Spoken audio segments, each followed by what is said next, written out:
When it comes time to choosing the granite colors that you want to apply, there's two different places that you can do it. The first of which is over here in the Memorial Designer Docker. It's got three different sections, and the bottom section is for the Granite Fills. The colors here are sorted by the color that goes whites, then grays, blacks, greens, blues, purples, tans, reds, browns. And then the very last one here is called Fill Grayscale. If you click on that, what it does is it removes all of the granite fills from your design. So I'll just go ahead and do that first, and brings you back to the grayscales. I typically will work in grayscale until the very end, and then I will add in colors. And that's because if you were bringing in objects, every time you bring something in, you'd have to refill it. And so I find it easier just to work in the grayscales first, and then it's easy enough to just change colors at the very end. The other option is to come up here to this button here.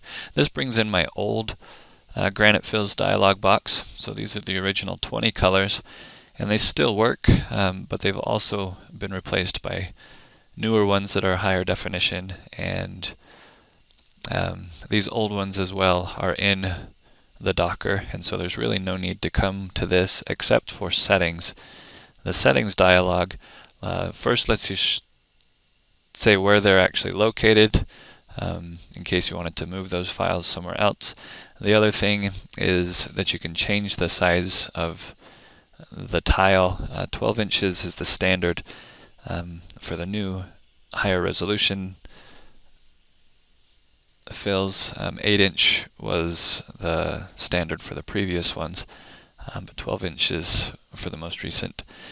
And then transform fill with object. That checkbox just means that if you were to make your stone larger or smaller, that it would transform those fills proportionately with however big you were making your stone. So if I shrunk it down to page size, for instance, it would shrink down the tile size, and instead of making it one huge tile swatch.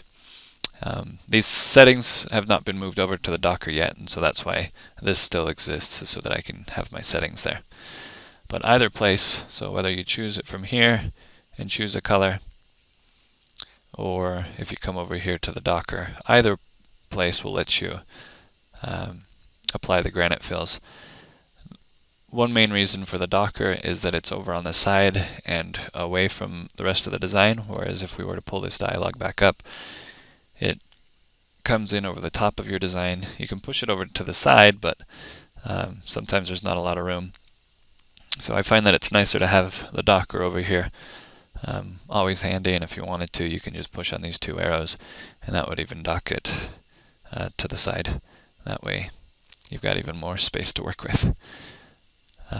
As you hover over these in the Docker, they will actually give you the names of the different granites. Right now, those are all hard-coded, and so the names appear there. You'll notice this says Colonial Rose, and then this says Colonial Rose HD. The HD files are the newer ones. The ones that don't have HD on them are those original 20. And additionally some others that didn't have a previous color already existing would not say HD on them. But if there's two different swatches of the same color, the one that says HD is the higher definition one. The other thing to realize with Granite Fills is that it works based off of a selection. If you have nothing selected and you click on a fill, it asks if you want to fill all objects, and you can go ahead and click yes. Or you can choose specific things, like you could take just the base and make it black, and then you could choose just the dye and you could make that red. That way you could have a red dye on a black base. If you had flower vases or anything else that you had of a different color, depending on what you have selected before you click on the granite fill, that's what's going to get filled. And so it's powerful that way, in that you can do different colors and have them all in the same file.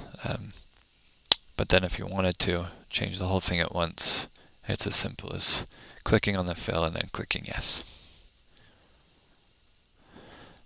Another feature of the Granite Fills is that when you go to save your file, it will ask if you would like to convert those Granite Fills to grayscale to save disk space. Almost all the time you'll want to click on yes, and that way it will convert it to grayscale on save.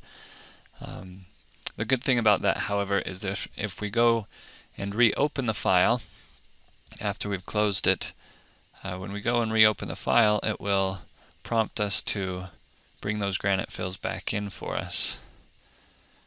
And we just click yes to restore them.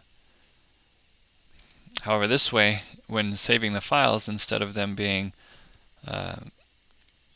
maybe 50 megabytes for a file, as long as there's no Granite Fills in there, then your file size should be less than 200 kilobytes. If you do not take the Granite Fills out, then you'll end up saving much larger files than you need to.